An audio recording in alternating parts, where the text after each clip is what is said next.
Welcome back to the BJJ Fanatics podcast. I'm your host, Ryan Ford. My guest today is a black belt in Brazilian Jiu-Jitsu. He's an ADCC East Coast Trials champion, a London Open champion, an Atlanta Open champion, a Dallas Open champion, and a European Open and Asian Open silver medalist. He was a purple belt world champion and also a purple belt Pan Am's champion at both weight and absolute. He teaches out of Iron Horse Jiu-Jitsu in Alpharetta, Georgia, just outside of Atlanta. He's also a writer and teaches seminars all around the world, and he has a very popular and quickly growing YouTube channel as well. Ladies and gentlemen, it's my pleasure to be joined today for the second time on the show by my good friend Alec Baulding. How are you today, Alec? What's up? It's good to have you, man. Happy to be alive. I'm happy you're alive too, buddy. It's always good when I see my friends are alive, so I appreciate you remaining among the living. How's everything going? It's been a couple of years since you've been on the show, man. What you been up to? Yeah, lots of changes. Actually, I've been doing the same stuff. Just been working on my YouTube. I think we talked a lot about that last time. And, still teaching seminars and still just trying to stay healthy. So I'm happy to hear that you're over with my friend Tony at Iron Horse. Outstanding school. Tony Boudion. Well, shout out to Tony. He's one of my good friends. Someone that had a big impact on my jiu-jitsu personally back when I was still living in the Atlanta area. How did that connection happen? How did you start making your way into Iron Horse and teaching there? So I met Tony back at Alliance. We call him Cousin Tony. Yeah. And just kind of clicked from there. I think the first time I actually saw him, he got his black belt, and I guess he was training at like 6 a.m. or 7 a.m. So we're like, who is that guy? He got his black belt with Lucas.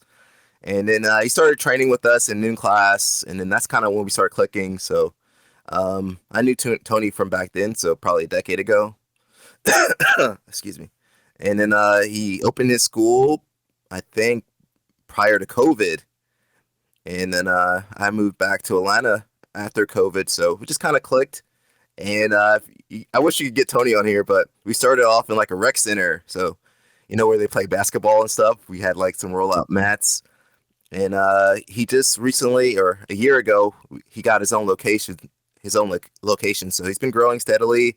And I've been happy to see him progress that way. It's really cool when you see someone that you came up with on the mats, like start their own program and get the ball rolling and watching their student base grow. It's always really exciting to see. And it's also cool to see because that's a very common process you just mentioned. Like a lot of times you'll start in a rec center, or you're like, I've known a lot of guys that like rented space on like a Taekwondo studio and just taught off to the side until they could build up a group big enough to sign a lease somewhere. So it really is kind of a grassroots effort a lot of times when you see guys start their own programs. So that's it's a smart way because some guys take out big loans and get like a warehouse and then like no students. So start small, guys. Yeah, absolutely. Yeah, and you mentioned COVID. That was a heartbreaking thing. You and I actually have some mutual friends that started schools right when COVID was hitting, and it's just devastating. I think some of them took loans and things like that. So, yeah, I agree. A smart way is to start small, create a little snowball, and then once it's big enough, set up your shop. But that's awesome, man. So, are you teaching mostly gi or no gi, or which classes are you running over there? So I've been focusing more on seminars. So actually, when I go to class, I'm just in class like everyone else. Cool. I kind of prefer it. I think it's good to give other people a chance, especially the junior black belts, as some schools would say. And it's a burden off of my chest. I can relax. I could just focus on my own techniques. So I've been kind of stepping away a little bit more, giving more people opportunity to teach and go through that. I don't want to call it a struggle, but it's a grind, teaching classes. I get to see Tony, he's been, maybe he goes up to Paul's and then he does MMA and then he has to come back and teach 1 or 2 classes. So, I'm just watching him doing all that, just remembering going through that myself. But yeah, I prefer being a student, man. I think it's the best. Do you ever make your way over to Paul's? That's Paul Creighton's, my home instructor back home. Did you ever make your way over there to train with those guys? I haven't had the chance to. I actually met Paul for the first time, I believe, last year. Yeah. We were both in Jeff's corner. My friend Jeff Cummings, he was competing at NFC, and then that's when I first met Paul for the first time. But I always heard stories of him because I think he used to. I think a long time ago, Jacare was teaching.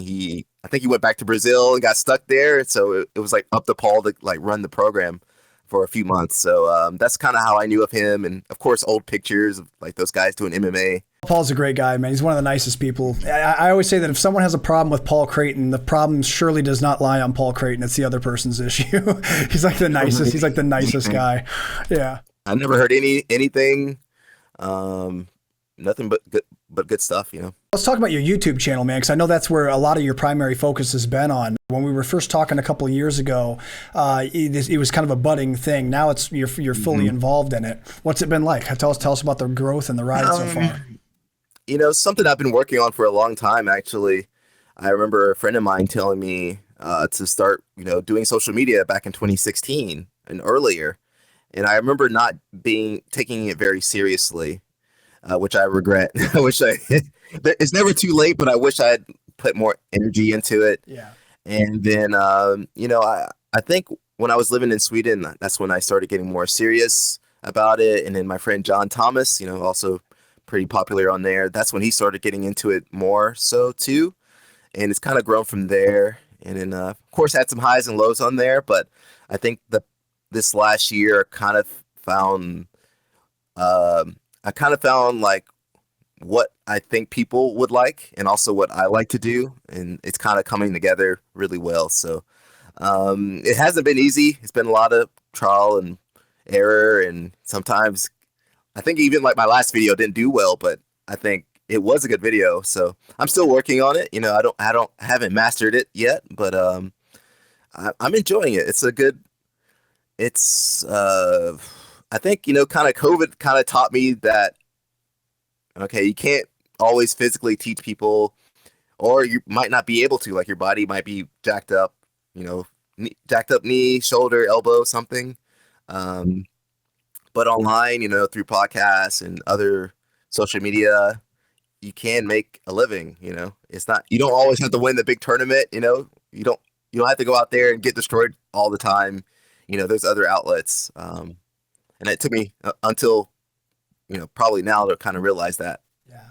Well, yeah, it really is interesting. Like when it's like through digital media and through the internet, you can really make big impacts on people. Like there's been so many people that over the years have credited like podcasts and YouTube channels and digital instructionals and things like that to really, really helping them get through the process of learning jiu-jitsu. So yeah, to be in a position like that where you're creating these really cool videos and running this cool channel, man, that is really exciting to see. Yeah. Easy though. Like I said, I'm doing research. And then, you know, it's kind of hard when I was traveling. I didn't get any work done when I was traveling. And I was actually talking to John. We didn't get any work done because we were training so much. So it's getting to that point where it's like, man, do I train or do I, you know, want to make money? Like it's kind of weird. Yeah, yeah. What kind of videos do you think have had the best success? Because I've seen you do a couple different styles of videos so far. Which ones do you think are kind of your big hitters? What seems to be getting the most traction? It's kind of a mix between like a documentary and an instructional. So for the longest time, I've always struggled with how to make an instructional exciting and interesting. And, you know, I still can't do it. I still can't make a pure like technical video that's, oh my God, that's amazing. I think I maybe have one or two that did really well. So I've been trying to bring more of the story and then kind of sprinkling in the techniques kind of within the story. I think that's been keeping people engaged. And it's also a little bit more interesting to learn that way versus, you know, the boring me talking to the camera and then I'm showing the move and then the person gets bored and then they click off. So I've been trying to figure out the right balance. You're doing a great job, man. I subscribe to the channel. I've been watching it. You're doing awesome, man. Alec, you know, I know that you've been teaching for a long time. I wanted to pick your brain a little bit on this because there's a lot of, with the new way people learn jiu-jitsu nowadays, with using both a combination of in-person learning and also digital learning at home, people seem to be accelerating through jiu-jitsu a lot faster than ever. What do you think are some drills or exercises in the physical capacity when you're at the academy? What are some drills or exercises that you feel are kind of outdated at this point? Is there anything that you see people doing in academies that you feel might be kind of a waste of time now? You know, there are some techniques that have been updated. I think like spider guard. You know, I remember back when Michael Zenga first fought Leandro Lowe. That's kind of when like, you gotta adapt. That was like when spider guard had to change. I feel like most moves you can make work, and you know, you can actually see some of the old school techniques they actually will catch people off guard with those old school moves because nobody teaches that anymore. So I don't think of anything as outdated, maybe strategically, but I think overall, I think you can't go wrong learning jujitsu, even if it's like an older method. I talked about focusing more on being a student, and part of that is just kind of keeping an open mind. So even if I know a move or it's an older move or a newer move, I've been trying to just be more open-minded and not write moves off. I see some people, especially nowadays, they're quick to write, oh, that's an old move, that won't work anymore. It's old methodology.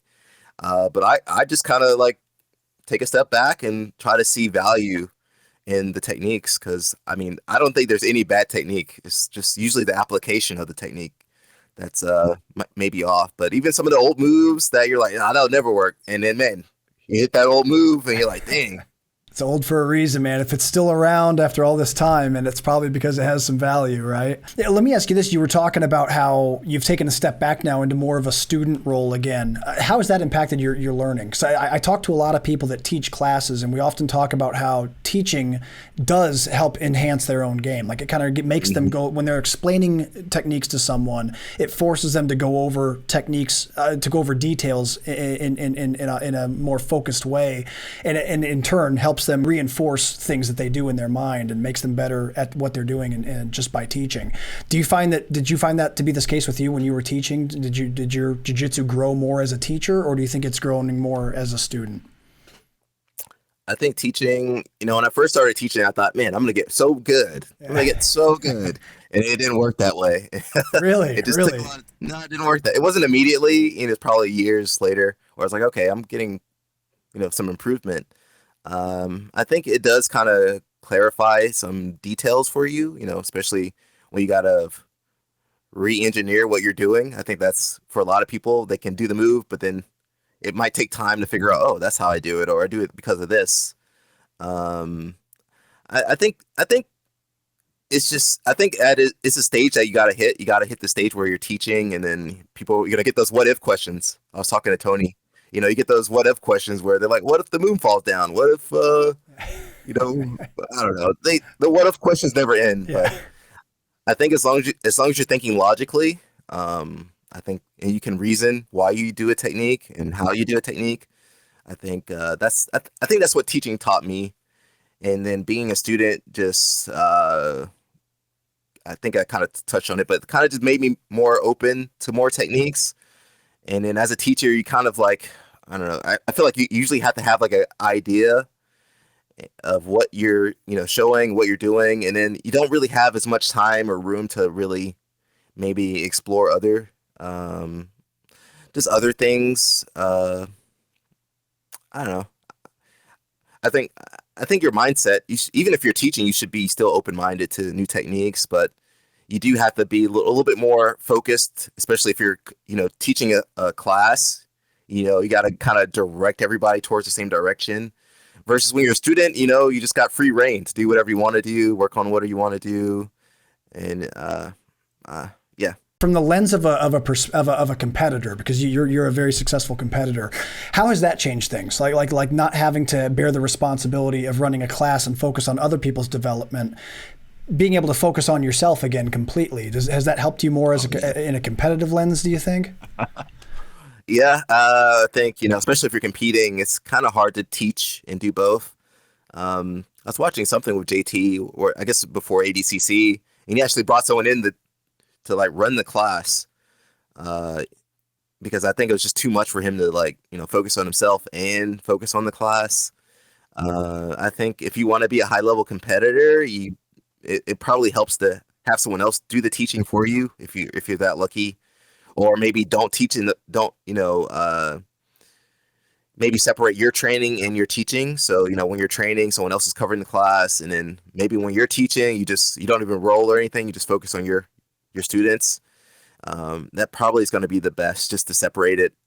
Because if you try to do both, your energy is already limited. So if you're focusing on the class and then you're focusing on your training, it's kind of all over the place. And then crazy white belts back there doing something crazy, so you probably want to keep your eye on them during class. Yeah, I think if you're serious about competing, you just focus on competing. Especially nowadays, the level is so high. You need to be like, I mean, you're not gonna have any energy. Like if you're training 2, 3 times a day, you're not gonna have any energy to really teach really well. You're gonna be tired half the time. You're gonna be sore. You're no patience at all. That patience is gone. Patience. A what if guy comes there, you're like, man, shut up, what if guy. Gonna get choked today, what if guy? Yeah. Yeah. No, I always admire people that can run a program. Like when I see someone that's a real high level competitor who also runs a program every day, and then also just manages his academy in general, which there's obviously a lot of administrative stuff that goes into running a school too. It's like, man, that really is a full plate on top of trying to be there for competition training and trying to find the right rooms to be in to push yourself to the next level so that you can keep winning competitions. It's a lot. It really is a lot. So Yeah, I don't know if it's possible anymore. Maybe a few years ago, but now you need to. Think of the top guys now, like they're all just competing. They don't teach; they're just competing. yeah, it's mostly like if they do teach, it's a lot of seminars. Like they support themselves with seminars and instructionals and things like that. But yeah, it definitely is getting harder and harder to do that. I think it's only a select few that can do it well. Now that you're back to focusing on your own development, not teaching so much, are you still going to be competing pretty actively? Do you have things on the horizon that you're planning on signing up for or putting yourself out there for competition? I was actually talking to Jeff Cummings about this recently. I haven't really thought about competing. I've been trying to focus on my YouTube journey. If something exciting came, I would do it. So maybe not Atlanta Open because I think I've done like 10 of those, but something exciting or super fight or something, I would consider it. I feel like I've kind of like, I feel like most competitors are competitive, right? That's kind of part of the job title. So I've been putting my competitiveness towards like YouTube and other avenues. So, that's helped me because when I go to YouTube, I'm like, all right, I hope this video does well. I'm doing all my research, getting prepared, hoping it does well. So it's basically the same thing, but just on different direction. So I haven't been excited. I kind of like not being injured, not being jacked up.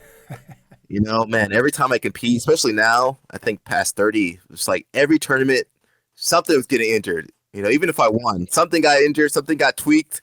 It's going to need some physical therapy for 3 months to get back. So I've been enjoying life. And then also the last tournament I went to was ADCC Open Orlando last year. And man, I was just like, this is insane. This is crazy. Yeah. People are just getting slammed left and right. And I was just happy to be on the outside. Dude, that's so relatable. Like anytime I've had to take time away from training or anything like that, I get stir crazy, obviously. But at the same time, like my fingers start working again, and like I can turn my neck without pain. It's like, man, my body is not like completely not working anymore, So It feels so good. It feels good. Of course, the downside is I gain weight, and then I just get real stir crazy and not being able to train. I'm still training. Like I'm still training and pushing hard. I just don't do the competition part. Exactly. Yeah. When it comes to like development, this is something for someone that taught for a long time, I think this is an interesting question. Most people that train long enough will eventually tap a higher belt in training. In your opinion, how should someone process tapping a higher rank? Like what? I guess like how much of a pat on the back should they give themselves? What should that mean to them if that does happen for them? I mean, you got to be realistic, guys. Like if you tap an older guy, I remember being like a white belt and catching some of the older guys, but I just maybe they underestimated you or what happens in the training room. Just stay in the training room. And I mean, I hate to say this, but like if you want to get better, sometimes you got to leave openings and maybe try new stuff that puts you, makes you more vulnerable. So sometimes you think you caught someone and then like you didn't really, they weren't even being serious. So I think I always had a good sense of that. Like I wasn't very delusional because I had really good training partners. Like, so if I did catch someone, I was like, okay, maybe I just got them that time or good positioning or, God was looking down on me and said, today's your day, son.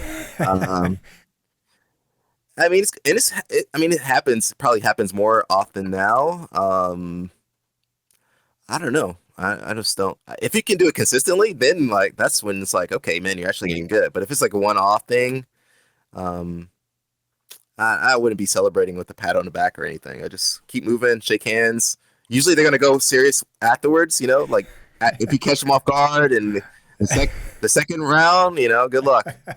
It's revenge taps, yeah. Stuff happens, bro. We're human. We all make mistakes. Even like black belts. Usually we can just cover up our mistakes. Like, oh, well, they didn't see that. Okay, I'll keep going. Yeah, it was funny. What made me think of that was because you were talking about how, you're at a place now where you're focusing more on yourself as a student, but previously you were running classes, competing, training, working through injuries, exhausted at the end of the day after running your third or fourth class. So sometimes when things happen, for people that are newer to jiu-jitsu, it can be hard to distinguish between, did I really catch that person? Sometimes people don't know how to process that. They're like, okay, what does that mean? Is that good? Is it, should I not make too big of a deal of it? So I appreciate you elaborating on that. In your opinion, you mentioned that, a better metric is whether or not you can consistently tap someone over and over again. Like if you're consistently catching somebody that you perceive to be a good practitioner, that's a more viable metric. For the person that's getting caught, like because this is something that can be a bitter pill to swallow for the higher belt that's going through getting caught. What advice would you give to process that in a healthy way and not let it ruin your day, so to speak? Again, sometimes it happens. I think I got caught recently. I was training with like a big guy, and I was kind of playing around, and then got serious all of a sudden. I don't know. I mean, I feel like, obviously, if you're getting ready for tournaments, you should be more serious. But again, like I said, if you really want to improve, like, you got to be able to, like, I don't want to say leave openings, but be open to exploring techniques. And sometimes, I didn't think about that, or you should be able to have fun in training, man. Like, I hope I never get to a point where, like, if I get tapped, so it sucks. Like, obviously, like, oh man, I got tapped. But then, like, you should just think of it as a problem. Like, okay, how can I solve that problem and not get caught in the same move? I don't know. It's a part of training. Like, well, at what point I'm trying to remember, like, what point where when you're white belt, you get caught all the time and you don't care. And then, like, maybe a blue belt, you like get more serious about it. But if you think about it, when you're a white belt, it's probably when you had the most fun. You suck, but then, like, there was no expectations on you. So you're like, oh, I got tapped. Okay, I'm a white belt. So I feel like we got to let that go. It's kind of harder if you're like the old school guys. Some of the old school guys, who got a name for themselves and can't be weak. But I don't know. That doesn't sound like that much fun to me. Yeah, no, I agree 100%, man. And I think the way I've always looked at it is that I'm not greater than jiu-jitsu. You know what I mean? Like if I'm rolling with a white belt, as a brown belt, if I'm rolling with a white belt and I do something wrong and they do something right simultaneously and they catch me, like, dude, that's jiu-jitsu. Jiu-jitsu's no one is greater than the technique. That's why we train it, because it's so effective and efficient. If someone at a lower rank than me catches me, it's like, dude, they use jiu-jitsu properly. Like, they used the art, and that's how cool is that? That someone who's been training less time, or someone that's a lower rank or whatever can do that. So yeah, I appreciate the insight on that one. Alec, man, I'll tell you what, we've reached a point of the show. You've done this before. This is the Pummel game. We always play this halfway through. The Pummel's a series of random questions. Some of these are about jiu-jitsu. Some of them have nothing to do with jiu-jitsu. But if you're down to play for the second time, I'd love to play this with you, Alec. Let's go. I'm ready. All right, man. Again, we put you through this game before, but sometimes it's been a couple of years, so we might get some different answers. Let's see what happens. First question: what's the worst job you've ever had? Pest control. Pest control. Nice. I did that. My first job. Yeah, dude. How long did you do that for? Just a summer. Okay. Were you doing rodents, bugs? What were you doing? Bro, everything. Killed everything. Yeah, you killed everything. Crawl spaces, everything. That's awesome. Yeah, I did that for a while myself, man. It's hard work for sure. It's good money, but bro, that was rough. Yeah, for sure. What's a secret talent that you have? Shoot, I don't know. Do I have a talent? Jiu-jitsu. No. Listening. That's my secret talent. That's listening. A good one. I like it. What's something you wish you were better at outside of jiu-jitsu? Golf. Golf. I wish I was better at golfing. Yeah. All right, nice. Do you play golf at all? A little bit. I got some clubs over here, but they got some cobwebs on them. Georgia's. I don't play golf myself, but Georgia has a ton of golf courses. There's no shortage of places to play in Georgia, so that's cool, man. What is the worst injury that you've ever had? I've had a few. I think my first knee injury, I was a blue belt, and man, I got jacked up, and then had to do physical therapy, and at the same time, I was still trying to train, so I just kind of prolonged it. I think that was my worst. My first injury was my worst injury, I think. What do you think is your favorite bad food to eat?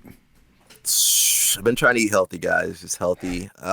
When I go to Sweden, I get candy though. Yeah. Candy. Go to the candy store, the candy shop. That 50 Cent song. Candy shop. Yeah, that's what comes on when you walk in. Is black licorice big in Sweden? Is that like a big thing? It's not just. It's black salty licorice. It's terrible. Is it bad, really? It's like more salt than licorice. It's, oh my God. I had a friend of mine I made down here. He was visiting down here for about a month, and he's supposed to be sending me some. He says, "Man, I'm going to send you some authentic Swedish licorice." When take that back, bro. There's better candy than that. They just do that to mess with people. It's like a nationwide prank that they play on everybody. Wow. They like it, but no one else likes it. Well, I'm gonna try some. I'll give my full report once I've actually had it. But yeah, I've heard that that's like a big thing. That's a big thing over there. Alec, what do you think was the scariest moment of your life? It's been a few times where I was kind of scared. Usually whenever I had to jump off something. I remember I was hanging out with Ryan Hall in DC. And I forget what the big river is, but we were jumping off into the river. Nice. But it wasn't like we were jumping off a tree, like I think was moving like this. Oh man. And then I forget who was there. Ryan was there, the guy Ton, and then him and Ryan would jump off the highest part. I jump off like the second highest part. Yeah. And then I think Ton did like a flip, but he hit the water wrong. I don't know if you know Ton from One Championship. Yeah. He hit the water wrong and boom, he like got a concussion. So that was kind of scary. Dude, jumping off stuff that's causing concussions, that's a scary activity for sure. That's scary enough for me. What do you think is your most hated position in jiu-jitsu to get stuck in? Mount. We've been doing mount drills, so I'm like, oh man. Here we go. Because I used to, train Leo Nogueira, and man, I'm just traumatized. Yeah. Oh my God. Yeah, I've heard Leo Nogueira's crossface is just from hell, like directly from hell. Yeah. Yeah, your neck gonna pop off. Your head gonna pop off. Who do you think's your favorite grappler of all time? I feel like my coaches would be upset. I always love Marcelo. I think for me, he's the GOAT because like you would not expect that guy to beat everybody up. Like someone like Gordon, he looks like action figure. Yeah. Hodger, super big. Jacare, super big. And then but you throw like Marcelo in there, he looks like a Care Bear. Yeah. And then we'll kill everybody. So I got to go with him. Yeah, especially if you hear him talk, he's like the nicest, like sweetest soul. He's just such a nice guy. And have you gotten to train? You got to train with Marcelo? Yeah, he's come down to Alliance. Once a long time ago, we did some drills. Because a long time ago, everyone would come to Atlanta, all the Alliance guys. So I don't think I've actually got a chance to roll with him, but just drills that one time. That's awesome. Yeah, I remember one time he showed up in Atlanta when you and I were both training at Alliance, and that might have been. Oh, was that when he did seminar? Yeah, he did the say. Yeah, he dropped in. He dropped in on like super short notice, and Jacare was just like, "Okay, guys, Marcelo's going to be here tomorrow." I was like, "Oh, damn!" So everybody's got to pay. Yeah, everybody's got to pay. Yeah. But he demonstrated a north-south choke on me, or he was rather once he had already shown it, he was going around and helping people, and he was explaining something to the person I was partnered with. And dude, I thought my head was gonna pop. It was just like the tightest north-south choke I've ever felt in my life. The thing is, you don't expect it though. You like, yeah, yeah. It's just all of a sudden my head's like a grape about to pop. It's just like, yeah. Do you prefer a takedown or a guard pull? Shoot, I've been pulling guard, bro. Masters, almost Masters too. Guard pull all day. I do like takedowns. I enjoy drilling them. But I don't really want to do them. Like, I'll just drill them. They look cool, but I don't want anybody to take me down, and I really don't want to take anybody down. So guard pull, guys. Guard pull, nice. Who's your favorite MMA fighter of all time? there's been a lot of really excellent guys like Anderson Silva, GSP, but I got to say Genki Sudo. I always loved. Yeah. He'd hold his flag up. I think it said we were all one or something like that. Yeah, with all the flags. Yeah. Yeah, I always loved that. Extra points for shouting out Genki Sudo, man. I love the Pride. The Pride era was probably my favorite MMA era of all time. So you had extra points for that one. What's your biggest phobia? Maybe spiders, giant spiders. Spiders. Like tarantula sized. I don't know what I would do. Like if one popped, like fell on me right now, I'd be like, it's like through the window. Oh yeah, all jiu-jitsu champion masculinity would be out the window. Yeah, it's gone. It's gone. Bro, if you say you were sleeping in a giant spider. That's the worst.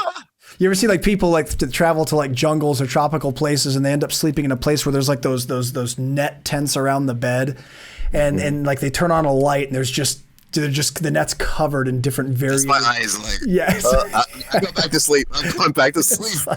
I didn't see anything. Think of a happy place. Spiders and big insects are definitely something creepy for sure. What do you think is we talked earlier about your favorite bad food to eat. What's your most hated food? What's something you cannot eat no matter what? I didn't say what my bad food was. Oh yeah, we just said candy, right? You used to go into the candy shops. It's good for you guys. It's good for you. Candy's good for the blood sugar levels, sort of. Blood. What's your favorite bad? What's your most hated food? What's something you cannot eat no matter what? Black licorice. I was gonna say. Yeah, I was gonna say. Besides the salted black licorice. Yeah. I ain't eating that. I try to eat everything. Maybe if it's something really weird like brains or something. I don't know about that. It's got to be cooked really well or something, bro. I don't know if I'm gonna eat that. Lots of seasoning. Yeah. If you can make it not look like what it is, I might eat it. But if it looks like what it is. No way. Yeah, there's no way. You spend a lot of time in Scandinavia. Have you ever tried that? There's that fermented shark delicacy that they, or am I thinking of Iceland? That's Icelandic. My bad to the Scandinavians listening. I'm sorry. I lost. I mean, they're all kind of related, but yeah. I want to try it. Maybe one day I'll get out there to Iceland. I know they used to do a BJJ Globetrotters camp. Yeah. And I was trying to get on there forever, but it just never worked out. But maybe one day. Yeah, maybe one day. One day you'll get to eat some fermented shark. That'll be cool. I'll film it. Yeah, there you go. What do you think is something you spend way too much money on? Equipment. Look at all this stuff. I actually just sold my camera probably a few months ago. I had a pretty decent camera. Nice. But I just sold it because nobody could. I could work it, but then I don't have a professional camera guy, so I would just give it to a white belt, and then they couldn't use it. So probably I have a lot of just equipment for my YouTube channel, all this stuff that sometimes I don't even use, like this microphone. I only use when I do podcasts now, which is almost never. Once you really get nerdy and into the technical side of media production and stuff, it can become a problem, because then there's always the new thing coming out, or the update to the thing, or whether it's lenses or cameras or microphones or just whatever. Man, microphones, you can spend some money on some microphones, guys. There's some over $1,000, $2,000 microphones, and oh my God, yeah. Yeah, this was not too bad. This was not too bad. I didn't spend too much money on this one, guys. Nice. Yeah, it can definitely get out of hand really quick for sure. What do you think is your favorite superhero? I like Magneto. Magneto's pretty. I would like to have his powers. That's controlling metal and stuff like that. That's a solid power. Cool. Yeah, and that was going to be my follow-up question, is what your power would be, dude. I think Magneto's power is probably what I would choose too. Especially in the newer movies that they made, where they showed the extent of things he can do, where he sent a quarter through that guy's head and exactly. Now, are we including anime in there too? Because then you can include anime, sure. Yeah, what do you want? What's One Punch Man then? One Punch Man. Yeah. But I beat everybody. Wouldn't that be boring though? Would you get bored just beating everybody? No. I wouldn't let them know. I'd be like, all right, I'm doing absolute, guys. I'm going right, spinning them around. It's dude, no one can stop him. It's unbelievable. I'll beat maybe Captain America, because that's a little bit more. I'm still cheating, but it's still in the realm of being human-ish. You know? Yeah. Captain America is an example of I guess, the best example of PEDs, the effectiveness of PEDs. He said that, not me. He said that. Can you imagine running a marathon? Like, probably would love to run a marathon in like full speed. Yeah, yes. Captain America. He's sprinting the whole time. I'm trying to remember all the world records. Oh, dude, I'm trying to remember the name of that serum that they gave Captain America. What was that? It was Super Soldier Serum. Super Soldier Serum. Yeah. There you go. Captain America is the PED superhero for sure. They don't even make any bones about it. It's just like, yeah, dude, drink this serum. That's what these guys feel like. Yeah, that's what. That's what it feels like when I'm out there grappling, guys. Like, I gotta fight Captain America. What do you think is your favorite video game? The Street Fighter. Street Fighter, good choice. Classic. Street Fighter. Who was your favorite character from Street Fighter? Ryu. Nice. Yeah, I used to use Balrog the boxer, and I liked Dalsum. Those are the two. Yeah. But Dalsum, I think, is the most irritating character to fight for other people, though. Like, when you're really good at Dalsum, like, you can really like troll and spam certain moves. You can troll people pretty bad with him. I think he's the one that gets under people's skin a lot, just because of the way he stretches across the screen and hits people. What's your biggest pet peeve? On the mat or just in general? In general.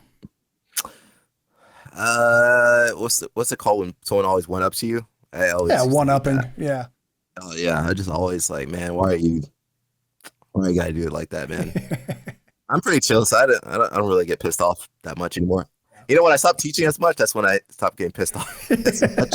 Now, I wonder why. What could have caused that shift in your personality to not get so irritated? I mean, it's a lot of stress having a lot of students. You know? Yeah, it is. It is. Especially, man. You know, you start running bigger programs with like 50 plus members. That's a lot of people you got to like be in charge of. You know, that's like a small company.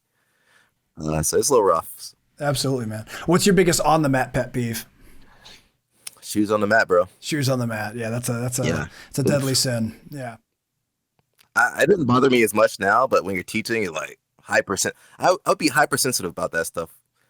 I guess also because I was, cleaning the mats and stuff too. So I'm like, man, I'll leave that to Tony now. Tony can all that. Man, final question for the Pummel game, Alec. If a zombie apocalypse breaks out right now, what's the first thing you do?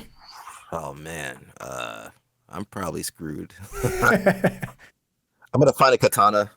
There you go. Go find my old Naga sword. Be honest, did you ever sharpen your Naga swords?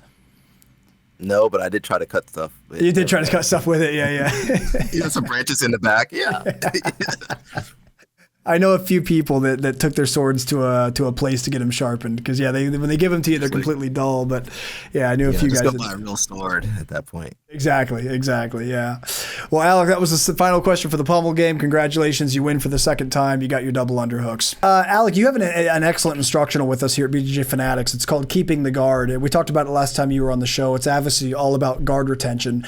What do you feel is the most important skill overall to maintaining the guard? Like, if there's one physical skill you would encourage people to practice and learn and really understand to maintain guard, what do you think it would be? I would say it's more of your mindset. I've been doing a little bit more guard retention drills, and you just gotta fight. That's like it's not like there's no like easy way about it. You just gotta fight. You gotta fight to keep your legs in, fight the frame. You just gotta like don't give up. Even when it's kind of close, you just gotta like figure something out. And unfortunately, we can't teach that. You just gotta it's gotta come from within. But if you watch the best guard players, man, bro, they fighting. You just gotta don't try to look cool. Just keep your guard. Especially with the kids nowadays. If you kind of settle for a little bit, let them get those good grips or good positions, it's over. So just keep fighting. No other way to do it. You just gotta frame, pummel, lasso, man, fight. It's a good mindset to have, man, because it is a very dynamic and fast-moving part of the game, is retaining guards. So if you get to the point where you're accepting certain grips, like you said, or accepting positions, or accepting them getting around things, that can definitely become a problem for sure. So a good example is Espen at this last Euros. He's fighting Big Breakfast, and man, it was like, whoa. A few people would have given up. like one or two exchanges, 1, 2, 3, they would have given up. But Espen kept fighting, fighting, fighting, and you might create an opening. You have lots of great content about jiu-jitsu for shorter people. How does that apply to guard retention? What are some keys for shorter people to retain well against taller or larger people? In certain cases, it's actually easier because those little legs are, right. They can always kind of slip back in. It just more so just giving you, I don't want to say the cheat code, but just like little details on like how to use that space, how to maintain the space, dealing with the distance, just small adjustments that you probably won't get if you're like taller. That's a lot of stuff I had to kind of figure out because there wasn't that really. There was probably what was the one?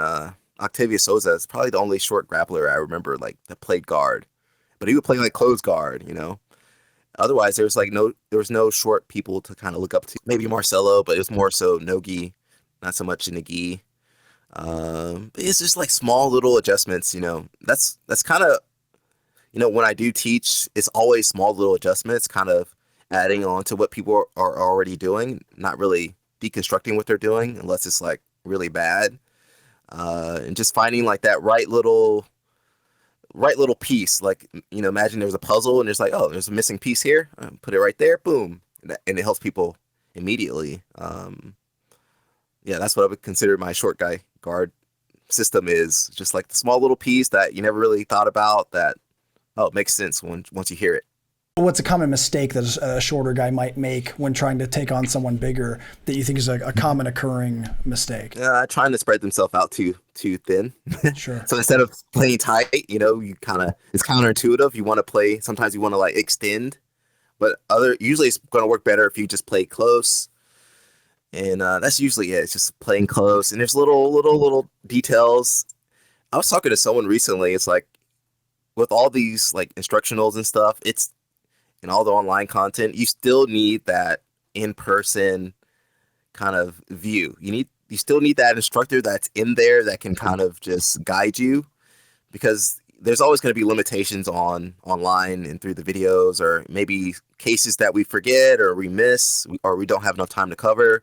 So you're always going to need like a skillful eye. We can't replace that unless maybe they get the Google, the Apple Vision, and it's like be there. Then you can replace me. Yeah.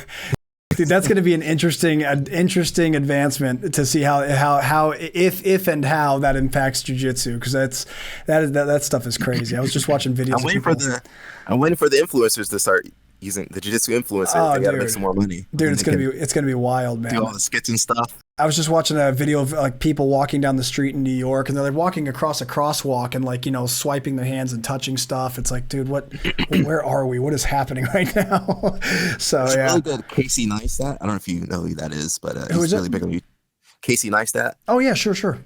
Yeah, did a really good video on it. I think it's gonna change everything. Might change instruction. You can have your virtual jiu-jitsu instructor that's there and you did that wrong. That'd be kind of cool. That would be kind of cool. Actually, come to think of it, yeah. As long as I guess they don't get damaged while you're training jiu-jitsu and rolling with them, they'd have to be kind of semi-durable, right?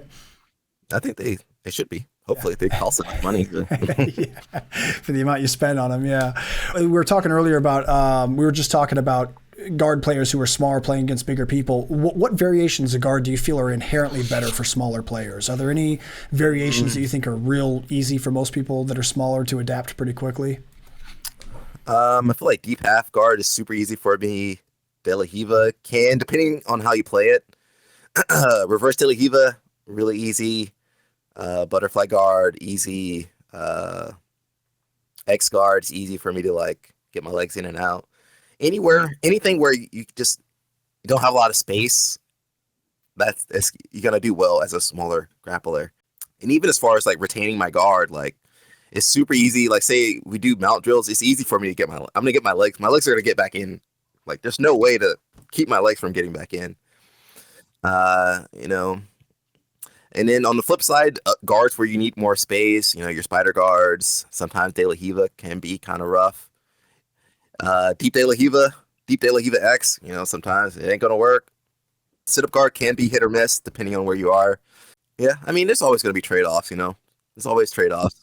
There's a lot of people listening who are newer to jiu-jitsu who are, I guess, just trying to find the roadmap of where should I even be starting. So, and a lot of those people are smaller people. So there's a lot of people of all different sizes that train jiu-jitsu. So I appreciate you giving us kind of a starting point for people that might be searching where they should be starting with. Guys, also, if you want to continue elaborating more on this topic, again, Alec has a great instructional with us here at BJJ Fanatics. It's called Keeping the Guard. It's available right now on bjjfanatics.com. So go check it out.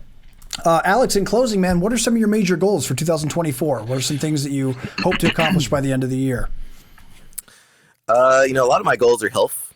Just trying to get a little bit leaner, not eat as much candy. I would like to travel more. There's some places I want to really been trying to get to, so I want to do that. YouTube, just keep putting out good content, training, I'm still trying to get better. Even if I'm not competing like I used to, I'm still in the gym, learning and trying to improve and just get better every day. That's basically it, man. A lot of my goals are just it's just something I keep working on and keep working on. Maybe 10, 20 years, I'll be like, okay, I'm good. What's the next goal? Hopefully be on the podcast again next year. Let's see. Let's do it, man. Of course, dude, you're always welcome back, of course, man. Well, I appreciate you joining me today, man. It was really a lot of fun catching up with you. Well, folks, unfortunately, we're fresh out of time. Alec, man, always great getting to chat with you, man. I'm sorry it's been 2 years since you've been on the show. We'll get you on sooner next time. I'm really happy to hear that you're training over at Iron Horse with my buddy Anthony Boudion. I plan on being in Atlanta during the Christmas break, so I'll try to come in and see you guys. And you're welcome back on the show anytime, man. I'd love to have you back in the future. Awesome, Ryan. Always. For anyone out there that wants to keep up with Alec, it's real easy to do so. He's active on Facebook. You can just type his name, Alec Baulding. He'll pop up there. All of his social media actually is just his name. So Instagram, Facebook, YouTube. He's also got, as we discussed, a great YouTube channel, Alec Baulding. Just type it in, hit subscribe on his channel, and hit the little bell icon to get notified when he adds new videos.